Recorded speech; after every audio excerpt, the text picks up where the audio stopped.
Hi, I'm Sydney, And I'm Jake. and you're listening to Two for the Matinee. Today we're going to discuss The Company of Wolves and The Brotherhood of the Wolf. So, I've got a little bad news on this Brotherhood of the Wolf. You didn't watch it. No, I did watch it. I had to watch it without subtitles, though. Oh, you should have told me. Well, I didn't know until the last minute, and I was like, oh, it's kind of late. I'll just do the best I can. So I got into like an hour and 20 minutes of it, and then I had to give it up because I realized I really wasn't. I mean, I was enjoying it visually. Yeah. I could have finished it. I was totally enjoying it visually, but I wasn't going to be able to like really talk about the story. Okay. Well, do you want to revisit it with subtitles or just skip it? No, I want to revisit it with subtitles. Okay. So what you're saying is you don't need to be a man to enjoy this movie. No, you don't, because you don't even need to speak French. I could follow along a little bit, and I was enjoying it. Okay, well that's good news. Mm-hmm. So it's directed by Christopher Gans. Christoph Gans. Have you seyne any of his other films? No, I have not. So he directed a live action Beauty and the Beast that stars Léa Seydoux and Vincent Oh, Cassel. okay. That's interesting. It is interesting because Vincent Cassel is in the Brotherhood of the Wolf. Yeah, and she's in the James Bond movie. She's really good. I'm a Mm-hmm. fan of hers. She's in Blue is the Warmest Color. Have you seen that? That actually came up in conversation the other day. No, I haven't seen it. Yeah, she's in that. Well, this version of Beauty and the Beast got 41% on Rotten Tomatoes, so maybe it's not that good. We can't always trust Rotten Tomatoes. He also directed the movie adaptation of the video game Silent Hill. Did you ever see that? Definitely not. And I liked the game was too scary for me. Let's start there. So I couldn't play it myself, but I was willing to watch my roommate play it. But then I watched the movie, and usually these video game adaptations are pretty bad. And this movie I thought was pretty good. I liked it. So I've enjoyed the two movies by him that I've watched. So we'll pause on Brotherhood of the Wolf. Okay. I'm fine with that. Maybe we'll throw in another wolf movie with that for next week too. Make it a trifecta.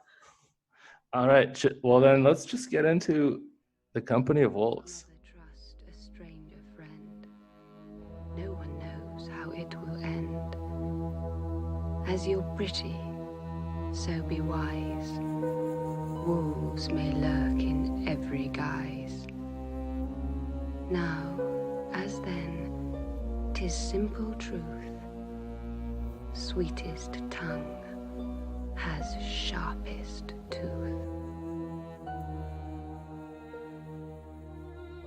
Okay, The Company of Wolves is a 1984 horror fantasy movie directed by Neil Jordan, where wolves and werewolves lurk throughout the dreams of a young Rosalie who imagines that she must journey through a dark forest to visit her grandmother. And when Rosalie meets a rugged hunter in the woods, she discovers there's more than meets the eye when it comes to animal attraction. Do you remember how you picked this movie? Was it because we were talking about The Crying Game and you looked up what else this guy directed and it turned out this was one of them? Because it's the same director. Yeah, no, it was because we were talking about movies that had to feel like a fairy tale because Right. War of the Roses sort of had sort of a fable feel to it. That's interesting because we were also talking about The Crying Game and coincidentally Neil Jordan directed both. So you had never seen this either, right? No, I've seen this before. I watched this for the first time when I was like 8 years old, and I was scared of unibrows from that day forward. That's offensive. After I finished this movie, I said, this is one of those movies that if you saw when you're like 8 or 9 years old, you probably love it. Like Labyrinth or Neverending Story, you just have a connection with it. If the first time you're seeing it as an adult, I don't know. Yeah, I can see that. Didn't have a good experience with it. Okay, so let's see. Tell me how you really feel. Well, at first, I was trying to figure out what was going on. And I was like thinking, okay, well, she's having this dream. And are we going to go back to modern times, or is it just going to be this dream story? And then there was a story within the dream, or there's multiple stories within the dream which kind of reminded me of Don Quixote. Have you read that? Yes. You know how they like tell stories within the story, Right. which I kind of liked, but I like the concept of that, but I don't know if I liked any of the stories within the stories. Like some of them didn't really make sense. Like there's that one where I had to look it up. There's some random young man in the forest and this car stops, and I guess it's the devil who gives him a potion, and he takes the potion and he turns into a werewolf. I think that you have to look at this entire movie through the lens of like sexuality. Well, the other observation I had was that this is based on a short story, or is it a novella? It's a short story in a book of short stories. It's called The Bloody Chamber, the collection of stories by Angela Carter, who also wrote the screenplay. Yeah, and I think it probably worked as a collection of short stories, but it didn't work for me as a movie. I wasn't really engaged. I didn't find the acting particularly good. I wasn't sure if that was Angela Lansbury. I kept asking, like, wait, is that Angela Lansbury? But then I finally decided it was Angela Lansbury who played the grandmother. And it took me a long time to figure out that it was like a reimagining of Little Red Riding Hood. Once you put on the red cape, then I got it. Mm-hmm. And then I guess it ends with her in the dream running away with the wolves, and that blends into reality of a bunch of wolves. Yeah, the wolves are her sexual awakening. Okay, so maybe you can explain it to me in terms of female sexuality. So, granted, watching this as an 8-year-old, you don't really get that, but I have read The Bloody Chamber, and you can figure out what the Bloody Chamber is. Oh, okay. All right. Now it's making sense. Yeah, but so Rosaline, I mean, I guess, is a girl who's trying to come to terms with this burgeoning adolescent sexuality. Even before the dream, though, the sister's like, I know you stole my makeup, I know you did all this stuff. So she's sort of wrestling with becoming a woman and being a child, because you see all those toys in her room, and then when she goes into her lucid dreaming state and she's dreaming about her sister being attacked by a wolf. She attacked and then dies from yeah, the she attack. died, but before she's attacked by wolves, she's attacked by these sort of enlarged, menacing replicas of her toys. Yeah, there's a lot of images of rats in that dream as well. Yes, rats and spiders, I think, as well. And well, so there's conflict between the sisters, so that's how I interpreted it. Well, yeah, there's conflicts between the sisters, and there's conflict between being a child and also growing up. Mm-hmm. Every story that the grandma tells her is basically a story about don't let some guy fuck you up emotionally, physically, and make you lose sight of the path that you should be on for yourself. And the guy is always in the form of a wolf.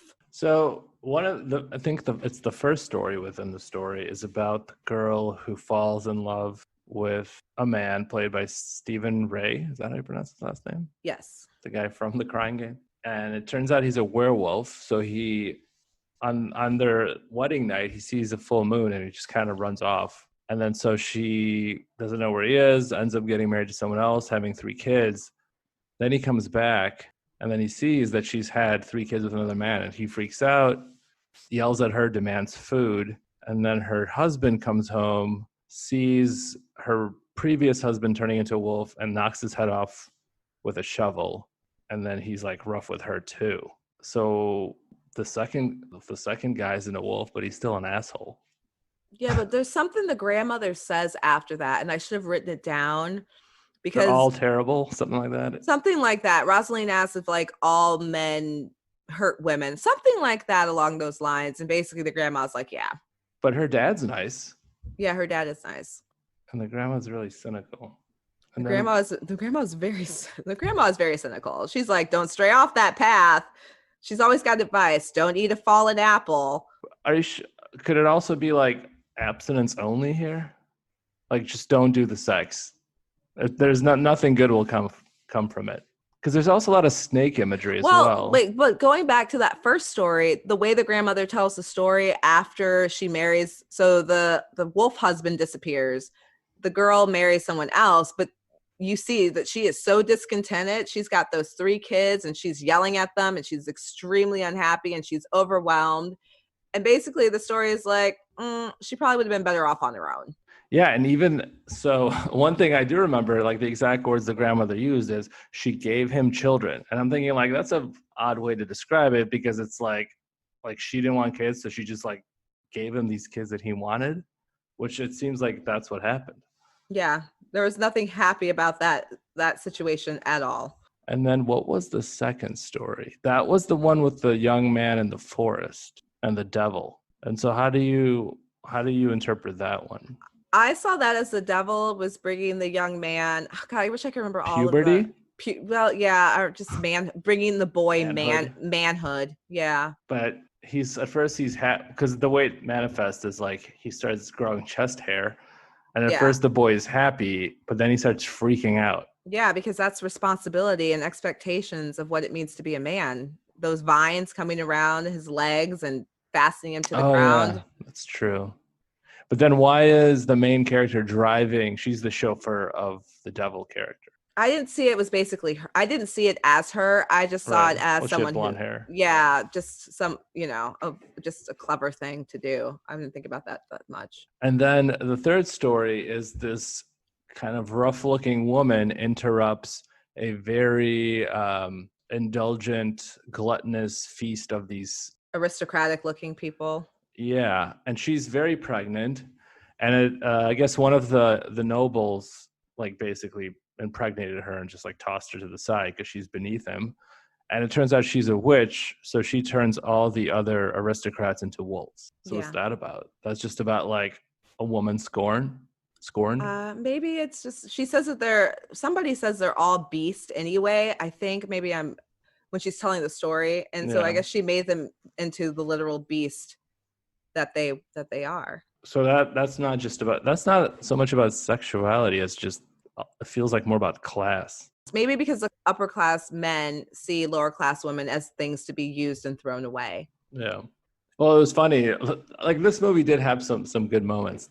In that third story, when everyone's turning into wolves and freaking out, there's like this one very gluttonous woman who just keeps like drinking wine and eating. She's like, she doesn't even care. And I like the way the servants were sort of smirking, like, yeah, that's what you guys get. As the rich people were being turned into wolves. And then they're the ones popping champagne after all the wolves run off into the woods. Well, it's interesting because if you finish Brotherhood of the Wolf, like that story kind of connects with Brotherhood of the Wolf in a certain way, which I won't give away. And then the fourth story within the story is the one of a female werewolf who she's injured, right? And she finds refuge in a church, and this priest kind of nurses her back to health. But then she I guess considers about whether she wants to stay or not, but she ultimately decides to run away. Yeah. And so that's like about like what taming women? And she couldn't be tamed. She decided to go back to where she came from. Yeah, but he was nice to her. And then after that, I guess the final sort of part of the dream is that the main character meets this hunter in the forest with a unibrow. So we know he's a werewolf. Yeah. So he's got a compass, which there's something about like technology, right? Because he's very like, oh, I can find my way around this wood. I have a compass. It always points north. And she's like, that's nothing. Like I can find my way faster than you. What's the compass about? I don't know. That's a good question. I didn't even really think about that. What do you think it's about? Well, maybe it's something about like following your intuition. Yeah. Okay. And I get that. So she challenges him. She says like, I can get to my grandmother's house faster based on like my intuition of the forest or my knowledge of the forest. Yeah, for her experience. Her experience faster than he can using his fancy compass. And it turns out she's wrong. Yeah. Intuition or experience only gets you so far. And so he gets there first. He's a werewolf. He eats grandma. And then he waits for her. And she comes, and I think she's like, not sure what's going on. Where's grandma? Then she realizes what's happened. And she's doesn't react well. But then she starts pitying him as he's turning into a wolf, right? Yeah, it's his nature. That's why she felt bad, because he can't help his nature. So grandma's like, avoid guys because they're gonna take you off your path, but it's in their nature to take you off your path. So she decides to become one of them. Yeah, she gives in to the nature. I guess the sexuality of it. I don't know. And so then you see her joining this pack of wolves, and these wolves are running, and then they transcend the dream, and they go through her real house and like break down the door, and it appears like they're going to eat her. Yeah, but I don't know if that's really literal. I was seeing it more as symbolic, as if like she's coming out of the stream on the other side of her childhood. Yeah, I guess so. It's I don't know what to make of that. Like, is it positive or negative, or it's just like it sucks, but you got to do it, and it hurts, literally and metaphorically. Yes. But it's like you got to do it. You can't avoid it. I mean, you have to grow up. So, do you think if I had read the book, that I would also see it this way? I think, well, if you'd read the introduction, because the introduction gives a good overview and analysis of what's going on in the stories. All right. Yeah, that's quite a trip. Interesting. Mm-hmm. Yeah, maybe it's because, well, they have that one sub-story about the young man, but I just didn't connect with it, I guess. Maybe it's a movie for the ladies. Yeah, for 13-year-old girls. Mm-hmm. Or younger. To warn you off unibrows forever. I feel like that's an attack on like Eastern European or Middle Eastern men. They're the worst. Stay away from them. They're Don't wolves. Trust them. Yeah. Wolves. So yeah, this is gonna be a skip it for me. I mean, I didn't hate it as much as I hated that anniversary party. I forgot about that. This one I was like, this one was interesting. It was interesting to look at. Yeah, I was like, I'm not really feeling it, but I want to see what's going to happen next. So it kept me engaged to some extent. And I mean, in the slew of werewolf movies that we had, there was like American Werewolf in Paris, Teen Wolf, Teen That's Wolf what I was hoping 2. for. Yeah, this is a very different kind of werewolf movie. For sure. And I do appreciate that. But I was kind of, Yeah, it's a combination of sort of fantasy, science fiction, horror. Yeah, I guess I was expecting something more along the classic werewolf genre. Maybe that's why I was a little discombobulated. And I was like watching this, I'm like, is this going to end and we're going to get back to the real story? Or what's happening here? Yeah. It's more of a werewolf fairy tale. Right. So it's a soft skip for me. A soft skip? Okay. What do you think now that you've watched it so many years later? I am surprised how watchable it was for me. I was engaged from the very beginning, and I think it aged well. I think I got a richer view as an older person than I did as a child, obviously, because you bring more experience and knowledge and background to the story, and so I really enjoyed it. I'm gonna say, I mean, it's different, definitely. I'm gonna give it a rent it. That makes sense. I mean, the first time you saw it, you were sort of pre-puberty, pre-experience, and now you're looking back and you've experienced all these things. And now I'm a slut, and I think it's amazing. And you're straight off the path so many times, and you fucking love it. And I think it's great. The more unibrows, the better. Bring on the unibrows. All right, now we can get into other stuff. Yeah, since the Brotherhood of the Wolf had no subtitles. Yeah. It's on temporary hiatus. Mm-hmm. Oh, I wanted to tell you that my parents watched The Eddie. Oh, what did they think about it? And they just happened to tell me this. I never told them to watch it or anything. They said, well, it was my dad who told me. So he's like, he enjoyed it. He's like, it had some mystery. It had some good music. It, took place in Paris. Yeah, they enjoyed it. Okay, so for people who don't know, I mean, if you've been listening to us, you know, but The Eddie is Damien Chazelle's jazz drama set in Paris in a nightclub with a bunch of jazz musicians. And Damien Chazelle, for those of you who don't know, is Sydney's arch nemesis. So if anyone does know him, we'd love to have him on to talk about how Sydney's problematic he is. Yeah. question his existence. Oh, and then the other thing I wanted to tell you about, have you ever listened to a podcast called The Endless Honeymoon? No, I have not. It is Sounds intriguing. Well, it's like a comedy podcast. It's hosted by Moshe Kasher and Natasha Leggero. Okay, yes, I know who Natasha Leggero is. Yeah, so they're both comedians. They're married, and they host this podcast. And the gist of the podcast is they take calls and give people relationship advice. And some episodes they have guests on, and they talk about their relationships. But it's pretty funny and sometimes useful.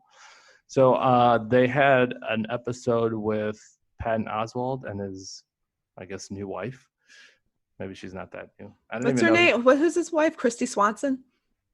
Well, his previous wife died, the one who wrote the East Bay killer or whatever. Yeah, and I didn't even know he got remarried. East Area Rapist. And I only listened to a part of it, but the reason I bring it up is because they talked about The Long Goodbye, or it came up, and Patton Oswalt said that if you like The Long Goodbye, you should watch The Late Show with Lily Tomlin. Have you ever seen that? No, but I've heard about it. Yeah. I'm familiar with it. It's on my watch list, actually. I'm interested in that. He also recommended The Vast of Night, not having watched it, but having good things. So I did watch it. Did you end up finishing it? No. What did you think about it? Well, I agree with you. Like the first 15 or 20 minutes are really friggin' annoying because all anyone's doing is just talking. And they do this thing, which also annoyed me about Juno, where it's like real cool talk. Mm-hmm. It's all just very like quippy, and like almost every sentence is like this like one-liner. Which is the way people in 1950s would not be talking. Well, that's what I was wondering. I'm like, I don't think most people talk like this. No one's doing hip hop culture references in 1950. But it's a stylized look, I guess, at that period in time. But I don't like that. So that turned me off. But it had a lot of other things that I did like. It had these really long takes, which I'm always a fan of, which I've talked about before, which are very impressive. Both, like, there's long takes of dialogue. Those actors, I mean, thumbs up to them for being able to do that. And then some of the camera movement had like these really long moving shots, which are very pretty, and I enjoyed watching. And they also, I don't know if you're going to watch it, but so one thing that jumps out at you is that this movie is very white. Like everyone in town is white. All the characters are white. But then they're able to work in Black Americans in a very organic way that makes sense to the story. And I think that they did a really great job of that. So you're saying I should go finish it? It's not a strong endorsement. Oh, I didn't particularly like it as a science fiction movie. Like at the end, I was just like, yeah, I don't feel like it really added anything to the genre. But it had like things I liked about it. So it's a meh. Yeah, it's a meh. And it's weird. I feel like maybe it just got hyped up too much or something. You know what it is? It has a really good trailer. The trailer is phenomenal. The trailer is what made me want to go watch it. Yeah, see, I learned about it. Well, it popped up on my Amazon, and then I saw some article about how like this movie's like taking over Amazon, and it was this movie. So I'm like, all right, I'm just gonna watch it, not knowing anything about it. Besides that, it's something to do with like alien signals. So yeah, I don't know. If you've got some time, you have nothing else to watch, which I doubt. I know. What an endorsement. If you've got nothing else to watch and you kind of want to watch something that made you fall asleep before, finish that movie. Because I did fall asleep after like 30 minutes, maybe. I don't even think I made it 30 minutes in. Yeah, that's when the plot starts going, basically. Yeah, but it was so talky up until that point, I guess. Yeah. I couldn't hang with it. Yeah, and I didn't find that guy particularly sympathetic. He was too cool for school. Yeah. I don't even know who you're talking about. Like the radio guy who's... Okay, yeah, the kid who's like talking way too much in the school gym. Yeah. When the like movie running opens. the show. Yeah, it's like, give me a break. He's a radio show host, so he thinks he's a badass. Mm-hmm. He really would have been just picked on by the jocks at school, honestly. In real life, that's what would have happened.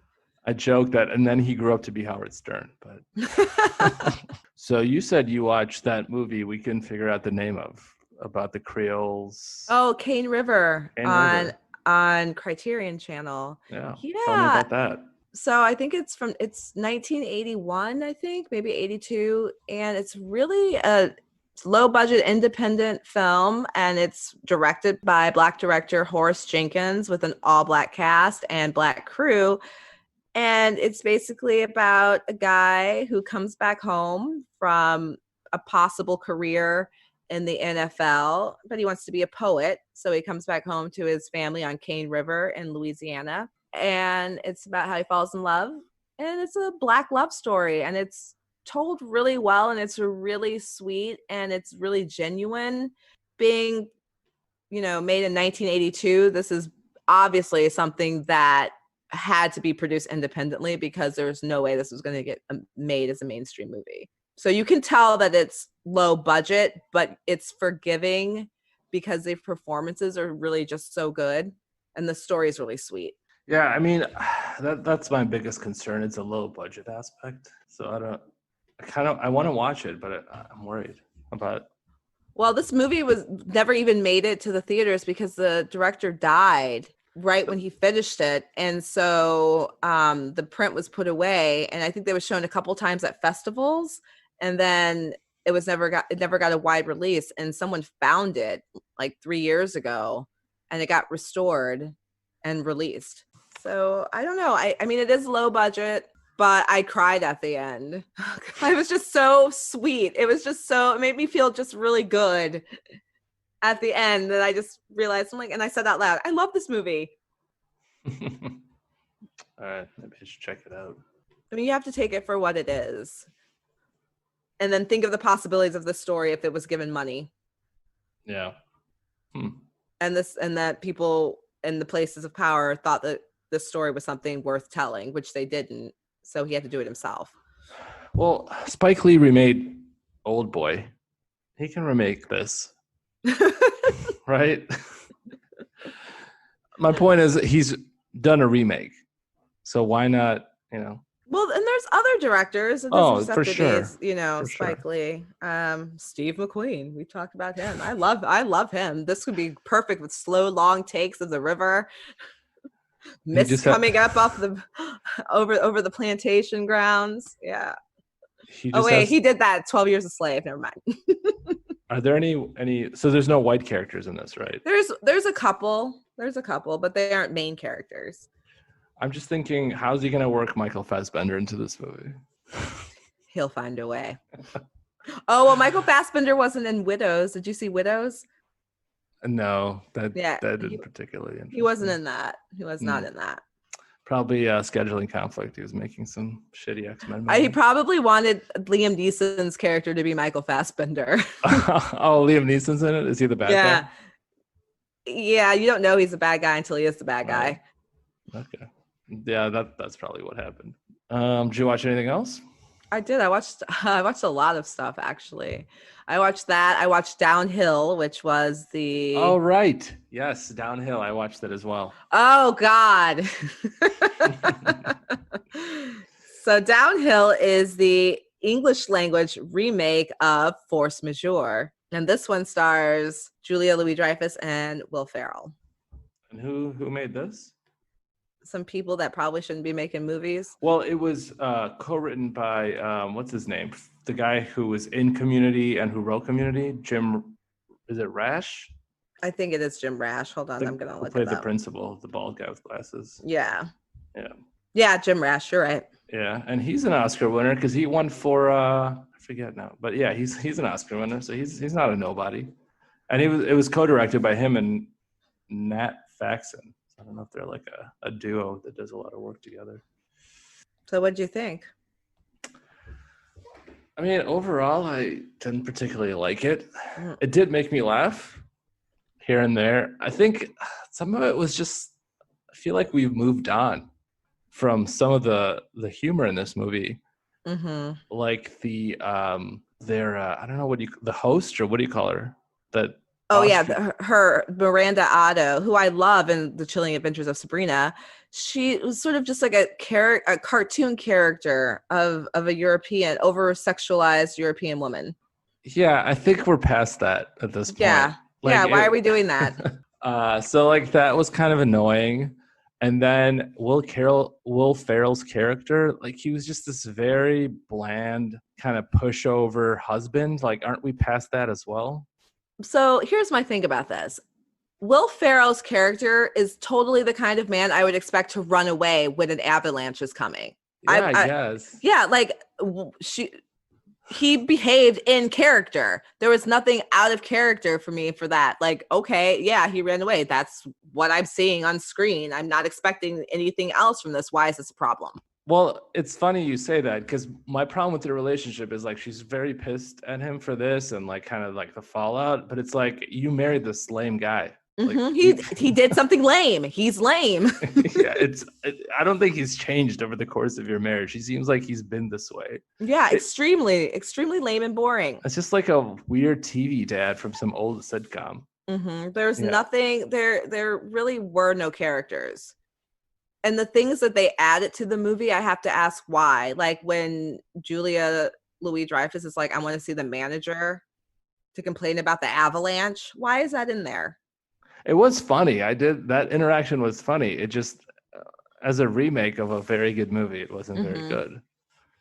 Yeah. Because I felt like that movie was more about like subtlety and like craft. And this is like, well, I mean, the source material is good. So you could have made, I think, a good remake. But yeah, I think. And then another thing that really bothered me, and no, that's not true. Another thing I noticed was the way the director chose to tell the story in Force Majeure, which is with a really static camera and letting the action play out in the frame, especially that avalanche scene. The camera just sits there. The avalanche comes, snow's kicked up, the people run away, the camera does not move. There's no edits. And then the people come back in and they like pick up their stuff, they chuckle, laugh, and they sit down. There's none of this shot, reverse shot, over the shoulder, cut this way, cut that way. And I actually watched the two scenes again right after each other, and it's like watching an amateur and a master at work. Yeah, and I think the reason I like stuff like that and the long takes is because you feel like you're actually there. You feel almost like a voyeur when the camera doesn't move and it just sticks there. It's like you're part of it. And versus like when there's a lot of cuts, maybe consciously you're not realizing, but subconsciously at least you know that you're watching a movie. Yeah, and it works so well in Force Majeure, especially in the scenes in the bathroom where they're brushing their teeth or the family's in the bathroom. He just lets us stay with these people. And it's like, we don't need to constantly cut the action. It works so well. And in this movie, whatever, this movie was crap. So I'm looking, the guy who directed Force Majeure, Andre Oslund, he also directed The Square. I've never seen that. I watched it on Hulu. I think I brought it up on one of these episodes, and that was really good too. And it's kind of weird. It's different from Force Majeure. It's more like kind of absurdist. But yeah, that guy is clearly talented. And another thing I noticed, I think this is an American movie thing, is the kids are just, everything's about the kids. Why aren't there any kids here at this resort? Where did the kids go? And then that scene where they go to the kid land. Why? And I think we're supposed to like sympathize for what the kids went through, but they were also so lame that I'm just like, the kids in the other movie were actually funny. I just wanted to like, this is quote toxic masculinity, but I just wanted to tell these two boys to sack up. They're just like walking around all moody and weird, and like one of them is like going through some phase where he's just being annoyingly slow at everything when it comes to the skiing or the what was the other thing, bobsledding. He's just going real slow because the mom says he's going through a phase. I'm like, that's a stupid phase. Yeah, this movie was really American and not in a good way. Yeah, and like a helicopter suburban yuppie kind of nightmare kind of way. Yeah. The kids in Force Majeure, they basically were like, get the fuck out of here, parents. We're mad at you because you guys are kind of sucking right now. They didn't say that, but Yeah. And the parents left them alone. It's like, well, what's wrong? He's going through a phase. No, like they see you fighting and they're disagreeing and they don't want to be around you right now. And then the parents kind of respected that and left them alone. Well, I think European kids are more independent, or at least their parents let them be more independent based on what I've read. Yeah. So that would make sense. So yeah, that movie sucks. Yeah, that movie was not very good. So that is a skip it for sure. For sure. But having watched that, I was thinking we could do some stuff either as a short episode of like a list of good remakes or bad remakes, or watch some remakes, whether they're foreign or domestic. I think that's a fantastic idea. You know what would be interesting? Maybe finding examples where the remakes are better than the original. And that happens. Sometimes it happens with books too, where the movie is better than the book. Yeah, for sure. Yeah. Yeah. Let me tell you though, actually, speaking of books made into movies, I watched this movie on Criterion called Le Silence de la Mer, The Silence of the Sea. Yes. And it's from like 1949, and it takes place during the war. And this old French man and his niece have to billet a German soldier in their house. And so their form of resistance is to refuse to speak to him. So they don't speak to him during the entire movie. So the movie's told with a voiceover. And I read a article on the movie, and they called it an anti-cinematic movie because it's basically a movie told through voiceover. That's interesting. And I do hate voiceover. You do. You're like, but maybe I'd like it here. Don't show me, or don't tell me, show me. Listen, I could read a book, okay? This whole movie is telling and some showing. Well, again, if it's done right in a good way, sure, why not? I liked it. I thought it was very interesting. Did you watch anything else, or was that it? I mean, I did watch some stuff. I watched The Outsider. What'd you think? Did you watch it? Yeah, I watched it when it was on. I watched it every week. You know, it's interesting because after I watched it, I looked up what people were saying on Reddit, and a lot of people were complaining about the ending, including one of my friends. And I guess Stephen King is known for shitty endings. I didn't have a problem with the ending. I didn't either. And I didn't really, I can't imagine what would have been a better ending. I guess maybe I had a problem with the post-credit scene. I thought that was unnecessary. Or was it post-credit? Where we see that she has a scratch. Yeah, I don't remember if that was post-credit. I think that was just the ending. Yeah, it didn't really make sense, because if the demon or whatever you want to call him is dead, even if he did scratch her, I don't think it matters, right? Because he like takes a sample of the DNA and turns into that person. Right, but he's dead, so who cares? So it was I think it was just trying to be ambiguous for ambiguous sake. So I guess I didn't like that. Well, I don't think they knew if they were going to do another one or not either. And I think they are. But I was fine with the ending. Some people said they were so bored that they like stopped after 2 episodes. I don't know. I got like pretty intrigued by the story. And I thought like the acting was top notch. Like everyone in that show was excellent. So I watched it week to week, and I could see how people could say they got bored. I think if I just watched it continuously without having to wait between episodes, I probably would not have gotten bored. So I watched like the first 3 as they came on, and then I was like, I'm kind of bored with the show. So then I didn't watch, and I had to go catch up. And then when I caught up, because I had to watch more than one in a row, I was back into it. See, for me, it was like from the get-go, this guy, it's obvious like he was in 2 places at once. I'm like, I was intrigued. I'm like, I want to know what happens next. So I never had that problem. I was so sad when Andy died, though, man. I really wanted Andy and Holly to be happy together because they're both weird. Yeah, that's the other thing. Like, I loved every character. Like, I was sad when Andy died. I was sad when the mustache guy died, when the Jew lawyer died. Like, they were all kind of endearing in their own ways. Yeah. Yeah. Even Claude, even the guy who was like fighting against his nature, he didn't want to be that guy. He didn't want to be under the control of the entity or whatever it was, the outsider, but he couldn't help himself, but he sacrificed himself at the end. Or even Claude's brother. Like, he was an asshole. He was kind of like, he hated the cops, but he came around because he figured it out. Yeah. It was good. I enjoyed it. And it's like, I love a good team up movie. And I loved when they all got together. Like, let's try to figure this out. Yeah, I liked it. And it was interesting because I watched it right after, pretty much like, I think I started it like the day after I finished The Stranger on Netflix. And I did like The Stranger a lot. But then watching this, I'm like, yeah, this is on another level. Like, this is real good stuff. This is This is like fine dining, and The Stranger's more like McDonald's. It's like it like tastes good, and like it kind of hits that spot, but then you think about it, like, yeah, I didn't really need to do that. And then I've started season 3 of True Detective. Did you watch that? No, my mom did though. We were talking about it the other day. She's like, it's so good. You have to watch it. Yeah, it's like, well, have you seen 1 and 2? No, I have never seen any True Detective. Actually, I was going to watch it this weekend, but let me tell you, I went down this rabbit hole of coal mining movies, which is a whole nother story unto itself. Sounds depressing. It was. I'm still depressed from it. So which no. coal mining movies? Well, I watched Harlan County, USA, which is on Criterion right now, which is the award-winning documentary from Barbara Capel about the 1972, I believe, coal mining strike in Harlan County, Kentucky. And it's a classic. I've seen it before, but I hadn't seen it for like 10 years. And let me tell you, put it into context of everything that's going on today. Yeah, that's some heavy stuff.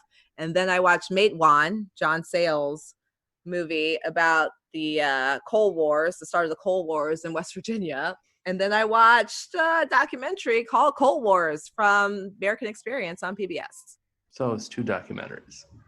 Yeah, 2 documentaries in the movie. A lot of black lung. Not a lot of black lung. In the first documentary, Harlan County, they talk about black lung. Isn't there a movie called The Coal Miner's Daughter? Yeah, that's with Sissy Spacek about Loretta Lynn. Who's Loretta Lynn? Country music star. Oh, so it's not about coal miners. Well, she's a coal miner's daughter. Right. Yeah, that sounds like a downer. It's real downer. But I think the thing, when you brought up the black lung, when people think about coal mining, it's like, the black lung and working conditions in the mines. But these stories are basically focused on miners having pitched in the street gun battles with the police and the corporate gun thugs hired by the mines to fight the union. And the formation of unions. That's what basically all these stories are about. Yeah, I wonder, like, in today's climate, if there was a critical work stoppage, what the reaction would be. Because I don't, we kind of had a work stoppage. Corona. No, but people could still like get necessities, and the machine just kind of rolled along. But I'm saying, like, let's say all these, I don't know, grocery employees just went on strike. Oh, well, yeah. Like just a general strike across the board. Yeah. I don't think it would happen because none of these industries are unionized. So it's not like they're going to get strike pay or anything. So what's their incentive to go off working? Right. Well, that's a separate issue. But I mean, like, yeah. Are we in a place, like, would the army be sent in and like force them back to work? Like, how would the public react? Because we haven't had like a huge strike or a major strike in a while, right? I don't think has America ever had a general strike? Not a general strike, but there were, I think, there used to be more work. Well, yeah, this Harlan County thing, they fight for their union contract, they get the union contract, and then they go out on strike again, like maybe 4 or 5 months later for another issue. So, yeah. Oh, I guess, well, in Chicago, we had the teacher strike. Oh, yeah, and LA had a huge teacher strike. Yeah. But yeah, the authorities weren't really involved in the teacher strike here. Well, and also, there were no scabs trying to break the picket line going to work while people are out on strike. That was part of the problem too. They were bringing in people to work when the union men had left. That's true. To keep the mind, and that's basically where the conflict comes in. But there's a whole bunch of other issues going on there. If you go on strike and you're living in a company town, you got to get out of the company house. Yeah. And the company pays you in company money, so you can't go to the company store and you can't spend that company money, so you don't have any real money. So these are like really intense issues of life and death that people are fighting over in the 1920s and 30s. And that's why we need to make coal great again. No, make unions great again. Oh my God. But what I was gonna say is, have you ever seen Dragnet with Dan Aykroyd and Tom Hanks? Yes, I have. And actually, Okay. I really like that show, the original show, Dragnet. So I didn't know this, but after I watched True Detective, somebody sent me a link to like a blog post that shows that season 1 of True Detective is basically like a dramatic ripoff of the Dragnet movie. Do you agree? Well, I've never seen Dragnet, but Oh, based on okay. this analysis, it seems pretty close. Yes. Okay, I have to watch this True Detective show. It's been so hyped, though. You're probably going to be underwhelmed. No, that's not true. It's not. I mean, people have talked about it and whatever. I loved it. And you know what? I like the second one, too. People were really hard on it, I think, because it was called True Detective. I actually saw that one. That's the one with Colin Farrell and Rachel McAdams, right? Yeah, and I think... I watched that. I watched that one. And did you enjoy it? I didn't hate it. I watched it. I didn't think it was like, you know, it wasn't tremendous. It wasn't tremendous. It's something that stuck with me afterwards, like, you know, the final episode of Mad Men. But it was okay. I enjoyed watching it. I mean, season 2 had a lot of stuff going for it that season 1 didn't have. Like season 2 had that amazing shootout scene. Do you remember that? It was just like a 10-minute shootout scene where they were surrounded. That was amazing. Wonderful. I think season 2 probably needs a critical reevaluation. Yeah, it also had some shitty aspects to it. Well, and then that Vince Vaughn, I don't know how I feel about that. Yeah, I mean, it wasn't perfect, but I think people were really hard on it because it was the follow-up to the first one, and that was beloved. That was universally beloved. Yeah. But season 3, it's not great. It's kind of like, it feels like rehashed territory. Like the premise is these 2 kids go missing and they're trying to figure out what happened to him, and it's jumping around between 3 storylines or 3 timelines, like 1980 when it happens, the initial investigation, 1990 when they reopened the investigation, and then 2019 when some like organization that seems to be made up of white girl murderinos is trying to like do the investigation. Hilarious. But the cast is really good. So okay, so you know how we talk about Ryan Gosling kind of doesn't pick good material for himself, but he's a good actor, and how we like Michael Fassbender, but he has the same problem. Colin Farrell picks good stuff for himself, which is I would say ironic, because remember when he was like the bad boy of Hollywood? Yeah. So you wouldn't expect that, but yeah, he generally picks good stuff. He's someone who picks very interesting. He does the things that Ryan Gosling probably wishes that he could pick, because he's out there picking some really out there roles. I saw him in this movie called Miss Julie with Jessica Chastain, and probably no one's ever seen that movie. She is like the daughter of this big house in Ireland, and he's a servant, and it's nothing but just back and forth between them during the entire movie. It's fantastic. Have you seen Miss Julie?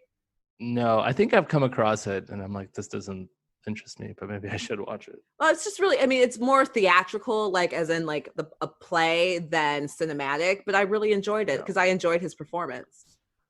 Yeah, and he, I mean, I liked him. I loved him in Bruges. I liked him in The Lobster, and what was the movie that was after The Deer? Something The Deer. Was it called The Deer? No, I'm looking it up right now because I can't remember all the good stuff that he's done. I liked him in the Miami Vice movie. He was good in that. Yeah, I mean, he brings it. Yeah, he was the killing of a sacred deer. Yeah, he was hilarious in the first Horrible Bosses. I thought he was really funny in that. Oh, and he was in The Beguiled. The Beguiled, yeah, that was good. Yeah, that was good. He was good in that. Not as good as the original, though. No, the original is really something that kind of haunts me a little bit because I remember my dad having it on TV one night. It was on like our local PBS, and I kind of was like, I had snuck into the den, but I was sort of around the corner and I shouldn't have been watching it. And I watched it from like behind the sofa while he was watching it. Yeah. Talk about female sexuality and coming. Yeah. That's true. So that kind of, like I said, that kind of messed me up a little bit.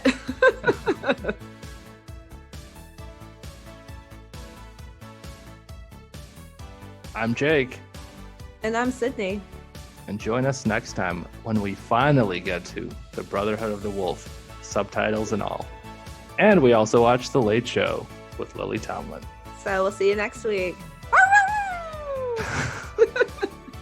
Don't keep company with wolves. They're dangerous. They're dangerous. But kind of cute. Does that sound like a wolf? I don't even know.